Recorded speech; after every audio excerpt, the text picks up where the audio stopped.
Hello guys, welcome back to the channel. Today we'll be speaking about how coronavirus is actually impacting the technical industry. First news that I want to tell you guys about is about Patreon. So Patreon is basically a website wherein a lot of fans of the creators pay the YouTubers for them to create a little extra content for them and a little extra features which are given to the Patreon supporters. The Patreon's data team recently discovered that they're having an amazing growth, and as you can see here, the growth is right in front of you. If you compare the difference between February and March, it's drastic. The number of creators launching and acquiring their first Patreon has also increased. The proportion of new creators who received their first Patreon within 10 days has increased considerably, and the daily churn rate is also increasing. Now let's talk about the Zoom app. You guys are aware of the Zoom app? Yeah, of course you are. Now you're anyway taking calls on Zoom, right? So the new thing that was uncovered recently was the Zoom app, iOS app, is sending data to Facebook even if you do not have the Facebook account.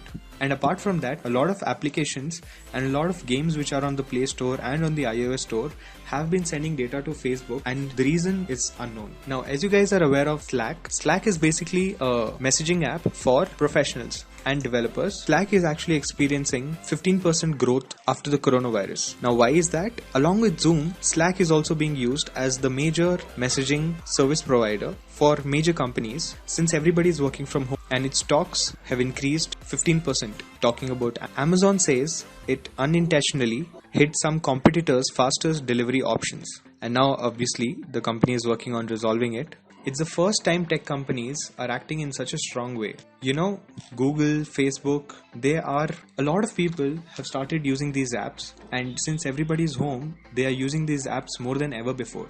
And because of this, what's happening is the companies are forced to reduce the data limits.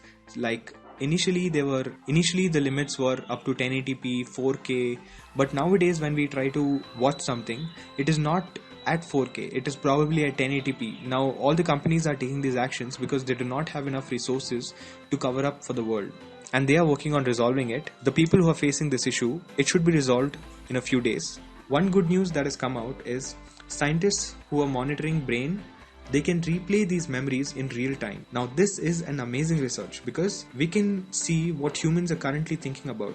I know it sounds like Google would take over this and read what we think about it in the head. But anyway, WhatsApp has seen a 40% increase in usage due to coronavirus pandemic. 40% guys. Everybody's sharing videos about how coronavirus is affecting their life. Facebook has launched a community hub for Messenger users to fight coronavirus rumors. Isn't that amazing? You guys are aware of Dyson, the company that makes amazing vacuum cleaners. They have been producing ventilators to help and treat coronavirus patients. And apparently it can be developed in 10 days and shipped, which is pretty amazing. Now the coronavirus, however, it is helping the tech or it is hurting the tech. A lot of industries have been hurt, like the aviation industry, then transport industry, retail industries. One of the things that is also generating is a lot of medical waste. So thanks a lot for watching guys. I'll see you in the next one.